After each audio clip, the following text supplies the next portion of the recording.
इंग्रजी इंग्रजी म्हणलं की पोटात गोळा, इंग्रजीचा पेपर म्हणलं की पोटात गोळा, इंग्रजी बोलणं म्हणलं तरी सुद्धा पोटात गोळा येतो का?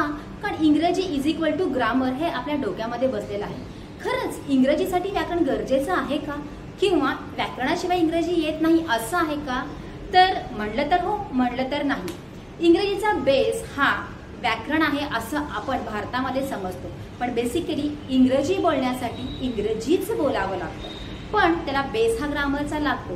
मग आपण काय करतो तर ग्रामर शिकत असताना फक्त रूल्सवर फोकस करतो, त्याचे डेफिनेशन्स काय आहेत, ते कुठं वापरलं जातं ह्याच्यावर फोकस करतो आणि आपला सगळा फोकस स्पीकिंग वरून निघून जातो आणि तिथं आपल्याला लागते भीती वाटायला, अरे बापरे इंग्रजीचं व्याकरण.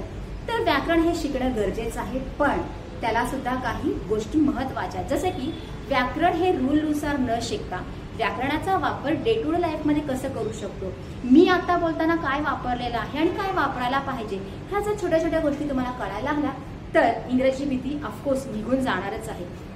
आणि या अशाच गोष्टी आम्ही आमच्या क्लासेसमध्ये म्हणजेच आस्क इंग्लिश स्पीकिंगच्या क्लासमध्ये घेतो, ज्याच्यामध्ये 5वी ते 12वीच्या विद्यार्थ्यांना जे काही इंग्रजीचे अडचणी आहेत ते सॉल्व्ह होतात.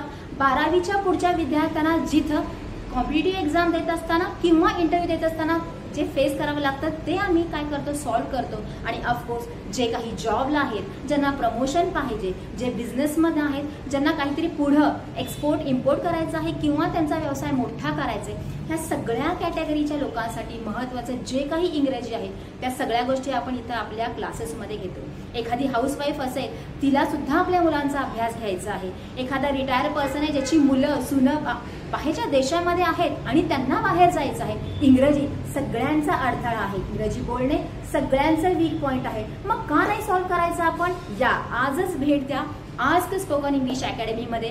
नंबर तुम्हाला वर दिसत आहे, त्याच्यावर कॉन्टॅक्ट करा आणि आजच तुमचा प्रवेश नक्की करा आणि जो तुमचा भीतीचा गोळा आहे आत्ताच्या आत्ता त्याला संपवून टाका. थँक्यू.